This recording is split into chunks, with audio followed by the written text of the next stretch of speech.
भगवान के स्वागत में ध्यान देना बहु व्यंजन रखे हुए थे पर प्रेम नहीं था। भगवान ने पाना तो दूर, देखा तक नहीं। और विदुर जी के यहाँ प्रेम है पर पदार्थ नहीं, उतने नहीं है। फिर भी भगवान बिना बुलाए दौड़े चले आए। भगवान कहते हैं भक्त का घर तो मेरा ही घर है और अपने घर में कोई निमंत्रण की प्रतीक्षा नहीं करता। कोई कहे पिताजी आपका न्योता है, चलो भोजन कर लो। अरे जब भूख लगे तब आप दे देते हैं, भाई थाली परोसो। ये अधिकार कहां होता है? जिसे हम अपना मानते हैं। जहां तनिक भी दूरी ना माने, अपना ही घर माने, वहां तो सीधा आदेश देते हैं, भाई भोजन परोसो। तो भगवान ने विदुर जी के घर को अपना घर समझा, इसलिए सीधे ही चले आए। और दुर्योधन से कह दिया कि भाई तुम हमारे समधी लगते हो, रिश्तेदारी अपने स्थान पर है, क्या मालूम नहीं? भोजन तो हम दो ही स्थिति में करते हैं, या तो खिलाने वाले के हृदय में बहुत ज्यादा प्रेम होना चाहिए। अब कोई प्रेमी भोजन का दुराग्रह करे तो थोड़ा बहुत तो पाना ही पड़ता है, भले ही भूख न हो। बहुत ज्यादा प्रेम हो तो भोजन पाना पड़ता है, अथवा बहुत ज्यादा भूख हो तो भोजन पाना पड़ता है।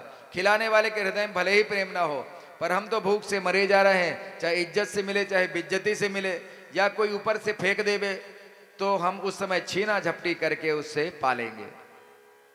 क्योंकि परिस्थिति जब विषम आती है भक्त वृंदो, तो कभी कभी ऐसे भी पाना पड़ता है। तो भगवान बोले ना तो मेरी ऐसी परिस्थिति है कि मैं भोजन के बिना ना रह पाऊं, मैं भूखा भी नहीं हूं, और दुर्योधन ना तेरे मन में इतना प्रेम है कि मुझे पाना ही पड़े, इसलिए तेरे यहां भोजन का प्रश्न ही नहीं उठता है। भगवान कहते हैं प्रेम का भूखा हूं मैं और पदार्थ के भूखे संसारी हैं। दुनिया वाले आए चकाचक बढ़िया बढ़िया माल खिला दो, खुश हो जाएंगे, आपके नाम के गीत गाते रहेंगे, अरे भाई फलाने के यहां गया, ओहो बड़ा स्वागत किया, उनके यहां जाकर क्या क्या माल खाए छाने। भाई ऐसा सम्मान कभी नहीं हुआ। तो संसार किसका भूखा है? पदार्थ का। खिला दो, गीत गाते रहेंगे। अब परमात्मा किसके भूखे हैं? प्रेम के। अरे प्रेम का भूखा हूं मैं और प्रेम ही एक सार है, प्रेम से मुझको भजो तो भव से बेड़ा पार है। पर हम लोग उल्टा करते हैं, प्रेम दुनिया वालों से करते हैं जो जानते ही नहीं कि प्रेम क्या होता है। प्रेम करना तो दूर, प्रेम का रूप भी नहीं जानते प्रेम किसे कहते हैं। प्रेम की परिभाषा देवव्रत नारद जी ने बताई, तत्सुख सुखोत्तम, जो अपने प्रियतम के प्यारे के सुख में ही अपना सुख माने, वो सच्चा प्रेमी है। प्रेम में कोई भी आवश्यकताएं नहीं है, कोई किसी प्रकार की इच्छा कामना नहीं होनी चाहिए। प्रेम कैसा होना चाहिए? गुण रहितम, कामना रहितम, प्रतिक्षण वर्धमानम, अविच्छिन्न रूपम, सूक्ष्मतरम, अनुभव स्वरूपम। ऐसा विशुद्ध प्रेम जगत में कहां दिखता है? प्रीति की रीत रंगीली ही जाने। ब्रजवासी कहते हैं कि प्रेम निभाना हो तो हमारे कन्हैया से जानो। अरे प्रियतम ये मत जानिए कि प्रीति पुरानी हो, अमर बेल की बेलड़ी जो दिन दिन दूनी हो। तो जो प्रेम निभाना जानता है उससे प्रेम करो। हम लोग संसारियों से प्रेम करते हैं और पदार्थ भगवान को दिखा देते हैं। एक व्यक्ति बिहारी जी के दर्शन करने गया, वहां जाकर कहता है प्रणाम करके, अब की बार हमारी तरफ से भंडारा होगा। दूसरा व्यक्ति कहता है अब की बार हमने भी 56 भोग लगाया है। तीसरा कहता है हमारे बहू के बेटा हो जाएगा तो हम भी भोग लगवाएंगे, 56 भोग लो। जैसे ठाकुर जी तुम्हारे भोग के लिए भूखे बैठे हो, पहले बेटा दे दें तब भोग लगवाओगे। पदार्थ संसारियों को खिलाओ, प्रेम परमात्मा को प्रदान करो। और हमने क्या कर दिया? उल्टा कर दिया। बोले वृंदावन बिहारी लाल की। और इसी में जीवन नाहक को व्यतीत होता चला जा रहा है। मन मन व्यर्थ में समाया हो, मन व्यर्थ में समय गमावत है मन व्यर्थ में समय गमावत है मन व्यर्थ में समय गमावत है मन बोलो शर्माओ ना हमें सुनाई नहीं देगा मन व्यर्थ में समय गमावत है मन व्यर्थ में समय गमावत है एक दिन ये सब काम न आई है ये सब काम नहीं है एक दिन ये सब काम न आई है एक दिन ये सब काम नहीं है जिनको तू अपनावत है जिनको तो अपनावत है जिनको तू अपनावत है जिनको तू अपनावत है मन व्यर्थ में समय गमावत है मन व्यर्थ में समय गमावत है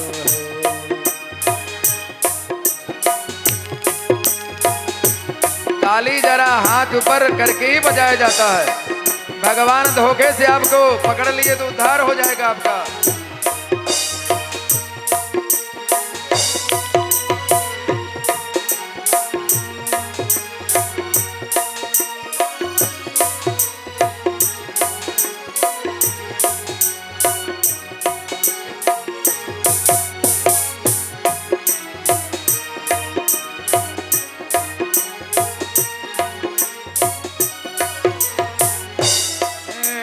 धन दौलत परिवार है भारी धन दौलत परिवार है भारी बल पौरुष संसार ये सारी बल पौरुष संसार है सारी बल पौरुष संसार है सारी बल पौरुष संसार है सारी एक दिन छोड़ चलोगे तन को एक दिन छोड़ चलोगे तन को एक दिन छोड़ चले गए तन को एक दिन छोड़ चले गए तन को गौरव रावण बतावत है गौरव रावण बतलावत है मन व्यर्थ में समय गमावत है मन व्यर्थ में समय गमावत है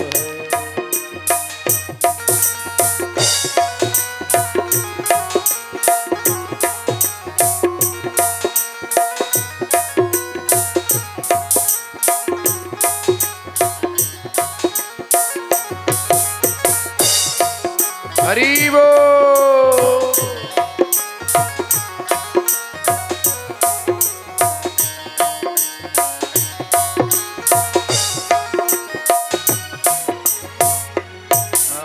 हर क्षण में प्रभु साथ है तेरे हर क्षण में प्रभु साथ है तेरे कण कण प्रभु वास करे रे कण कण में प्रभु पास खड़े रे हर क्षण में प्रभु साथ है तेरे हर क्षण में प्रभु पास कण कण प्रेम प्रभु वास करे रे। कण कण में प्रभु वास करे रे प्रभु का नाम जपो रे भाई। प्रभु का नाम जपो रे भाई। प्रभु का नाम जपो रे भाई। प्रभु का नाम जपो रे भाई। ग्रंथ संत सब गावत है। ग्रंथ संत सब गावत है। मन व्यर्थ में समय गवावत है। मन व्यर्थ में समय गवावत है।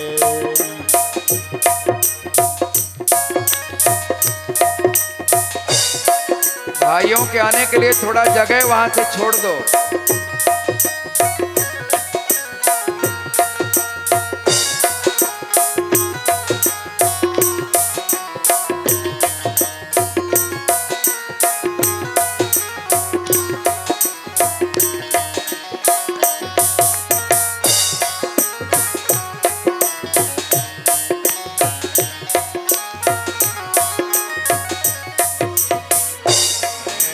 राम बिना आराम कहाँ है। राम बिना राम कहाँ है। कृष्ण बिना विश्राम कहाँ है। कृष्ण बिना विश्राम कहाँ है। आर्यन कहे सुनो रे बंदे। आर्यन कहे सुनो रे। बंदे। आर्यन कहे सुनो रे बंदे। आर्यन कहे सुनो हे बंदे। मृग तृष्णावत धावत है। मृग तृष्णावत है। मन व्यर्थ में समय गवावत है। मन व्यर्थ में समय गवावत है।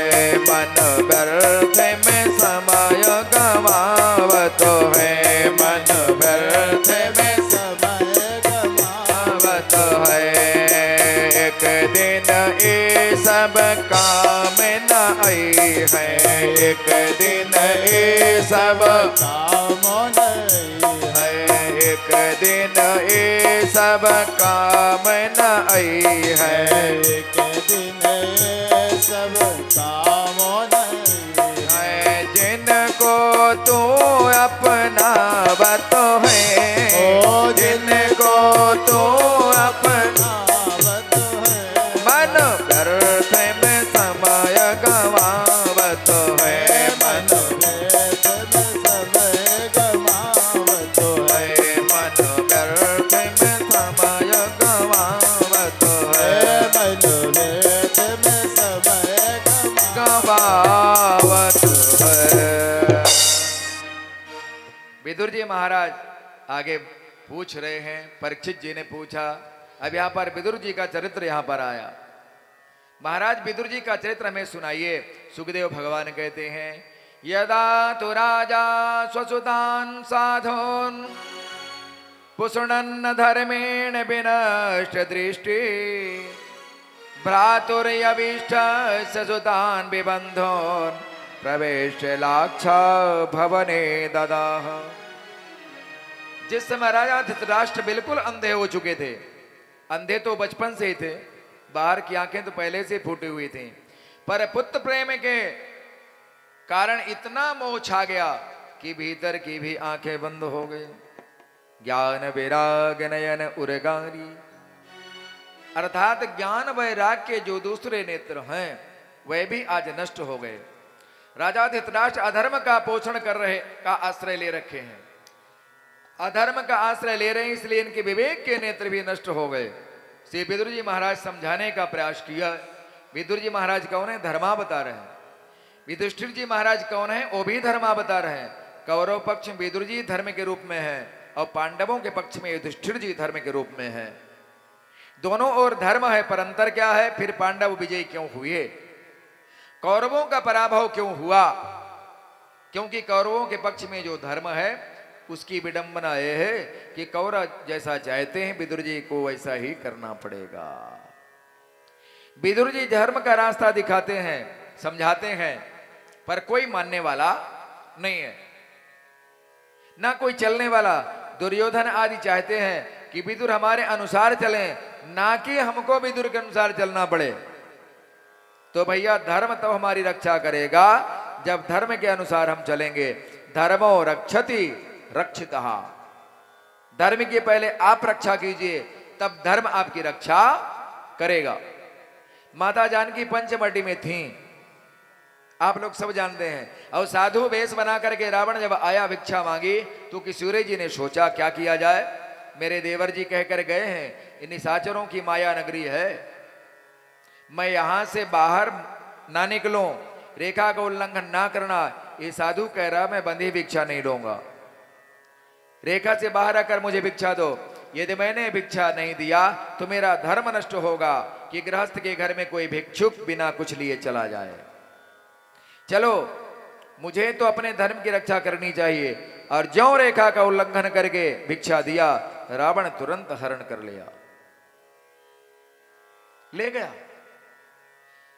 किसी ने किशोरी जी से शंका किया, आपने तो धर्म की रक्षा किया है, अब आपकी रक्षा कौन करेगा? किशोरी जी ने समाधान दिया, जिस धर्म की रक्षा मैं की हूं वही धर्म हमारी रक्षा करेगा। और उसी धर्म की रक्षा के बल पर लंकेश्वर जी को किशोरी जी उसी घर में बैठ करके ललकार रही हैं। ये धर्म रक्षा का बल नहीं है और तो क्या है? तृणधर्योट कहत वैदेही सुमेरिय पति परम स्नेही। जिस रावण के बल से सारा जगत कांपता था, किशोरी जी उसे तिनका दिखा करके ललकार रही हैं कि तेरी औकात मेरे सामने तिनके के समान है राक्षसराज, ये तिनके के समान है, क्योंकि मैं अपने धर्म का पालन किया है। पांडव पक्ष में महाराज युधिष्ठिर के रूप में जो धर्म है, धर्मराज जो कहते हैं, पांडव आंख मूंद कर उसे मानते हैं और धर्मराज की आज्ञा का उल्लंघन करने वाले हैं पांडव। और कौरवों में कोई पालन करने वाला नहीं, पर कौरव पक्ष में धर्म की बात कोई नहीं मानता और इधर पांडव पक्ष में धर्म की ही बात मानी जा रही है। धर्म के आश्रित इसीलिए पांडवों की रक्षा हुई। विदुर जी चिल्ला चिल्ला करके परेशान हो गए, इसीलिए कौरव मारे गए। यतो धर्मः ततो जयः। विदुर जी ने एक बार धृतराष्ट्र को बहुत समझाया, महाराज आपका बेटा दुर्योधन है ना, जो जिसके मुंह में आप इतने अंधे हो रहे हो, ये मूर्तिमान कलयुग है समान लो। और नीति कहती कि भाई हाथ में यदि कोई खतरनाक फोड़ा हो जाए तो किसी प्रकार से ठीक होने वाला नहीं, और डॉक्टर साहब कहते हाथ कटवा दो तो बच जाओगे। तो बुद्धिमानी इसी में है कि सारे शरीर की रक्षा के लिए एक अंग को काट दो। कोई भी काटना नहीं चाहेगा अपना हाथ, पर परिस्थिति आ जाए तो काटना ही पड़ेगा। एक के त्यागने से अगर अनेकों का हित हो तो एक को निकाल देना चाहिए, त्याग देना चाहिए। दुर्योधन यदि आपकी आज्ञा का उल्लंघन करता है और इसके कारण महाभारत जैसा समर पैदा होता है तो निकाल दो इस दुर्योधन को। दुर्योधन ने सुना तो आग बबूला हो गया और दरबार में आकर विदुर जी को बुरी तरह डांटना फटकारना प्रारंभ कर दिया। अये दासी पुत्र, तेरी ये क्या औकात? हमारे टुकड़ों पर पलने वाला आज ही आप में ही घर से निकलवा रहा है। का एन मत्रोबजुहावजिहियम दास्यासुतम जद्बलिनेव पुष्टः। हमारे टुकड़ा खाने वाला हमारे पिता को हमारे विरुद्ध भड़का रहा है, भगाओ इसे यहां से। विदुर जी समझ गए, वाह दुर्योधन इतना सब कह रहा है और धृतराष्ट्र महाराज चुपचाप मौन बैठे हैं, जो मेरे भाई हैं इसका मतलब इन्हें भी हमारे परामर्श की आवश्यकता नहीं है। ध्यान देना, सचिव चटुकार हो जाए तो समझ लो अब राजा के पतन में विलंब नहीं है। डॉक्टर साहब मरीज की रुचि के अनुसार मीठी मीठी बातें करने लगे तो समझ लो बीमारी मिटने वाली नहीं है। गुरुदेव चेला का रुख देख करके हां में हां मिलाने लग जाए तो चेला का कल्याण भी नहीं हो सकता। सचिव, वैद्य और गुरु तीनों को जिसमें हित दिखाई पड़े वही करना चाहिए। सचिव वैद्य गुरु तीन जो प्रिय बोलहि भय आस, राज धर्म तनो तीन करे होई बेग ही नास। यदि वे मुंह देखी ठकुर स्वाति बातें करने लगे तो निश्चित रूप से तीनों का हित नहीं है। विदुर जी समझ गए हमारे परामर्श की आवश्यकता नहीं रह गई, अब हमें चलना चाहिए। तो क्या किया विदुर जी ने? अपना धनुष बाण लिया, चल दिए हस्तिनापुर को प्रणाम करके। स्वयं धनुर्द्वारे धाय मायाम गतव्यथो या दुर्मानयानः, सनिर्गतः कौरव पुण्य लब्धो गजा वजा तीर्थ पदा पदानी। श्री विदुर जी महाराज ने अपने धनुष बाण सब देहरी पर दरवाजे पर रख दिए। अब धनुष बाण क्यों दरवाजे पर रख दिए? इसलिए रख दिए यदि साथ में लेके जाऊंगा तो कहीं कौरवों को यह समझ ना आ जाए कि शायद हमारे शत्रुओं से मिलने जा रहे हैं। इसलिए धनुष बाण दरवाजे पर रख करके कह दिया हम तो निष्पक्ष होकर के जा रहे हैं। सुखदेव बाबा कहते हैं राजन, ये केवल विदुर जी नहीं गए, निर्गता कौरव पुण्य लब्धो, मानो कौरवों का सारा पुण्य ही उन्हें छोड़ करके जा रहा है। जब तक निशाचरों में राक्षसों के बीच में श्री विभीषण जी लंका में रहे तब तक उन राक्षसों का हित रहा, और जैसे ही विभीषण जी ने राक्षसों का परित्याग किया, गोस्वामी जी ने संकेत दिया कि यस कहीं चलाया विभीषण जब ही अस कहीं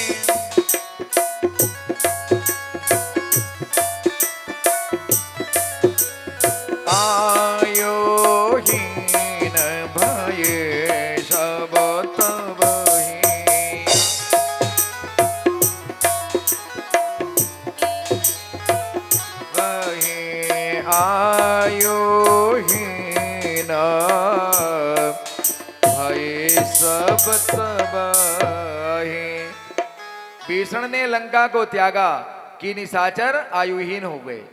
विदुर जी ने कौरवों का परित्याग किया, आज कौरव भी पुण्यहीन हो गए। विदुर जी ने गृह त्याग किया और तीर्थ यात्रा के लिए निकल पड़े।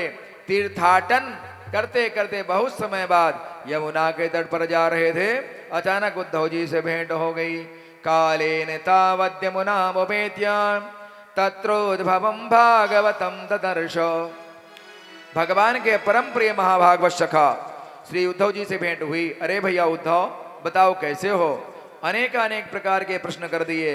भैया महाभारत का क्या हुआ ये तो बताओ, मैं तो छोड़ करके चला ही गया था। और द्वारिका में कौन कौन हैं, कैसे हैं? हमारे प्यारे प्रभु तो आनंद के साथ है ना। जब सभी की कुशलता के अनेक प्रश्न कर डाले तो उद्धव जी के नेत्र बंद हो गए। विदुर जी बोले क्या हुआ भैया? भगवान के प्रेम में उद्धव जी के तो समाधि लगी जा रही है। जैसे जैसे विदुर जी ने उन्हें सावधान किया तब उद्धव जी होश में आए और सनकैर भगवल्लोकान निलोकं पुनरागतः। भगवान के ध्यान में उनके धाम को गए थे। लौट करके उद्धव जी पुनः अपने होश में आए। तब उद्धव जी ने पूरा समाचार विस्तार से विदुर जी को सुनाया। महाराज विदुर, आपको कुछ नहीं मालूम। अरे महाभारत तो कब का संपन्न हो गया, और पांडव विजयी भी हो गए और गोविंद भी अपनी संपूर्ण लीला का संवरण करके परम धाम को प्रस्थान कर गए। धिक्कार है, जब तक प्रभु धराधाम पर रहे कोई उनके स्वरूप को समझ नहीं पाया। और सबसे अधिक धिक्कार तो यदुवंशियों के लिए है जिनके साथ इतने निकट रहे, परंतु जैसे मछलियों के बीच में चंद्रमा रहे तो चंद्रमा को भी मछलियां चमकीली मछलियां मानती रहीं। चंद्रमा आज जब आकाश में चमका तो अपने चंद्र से मिलने के लिए मछलियां उछलती हैं कि ये तो बड़ा महत्वपूर्ण है, हमारे बीच रहा, हम उसकी महत्ता को नहीं समझ पाई।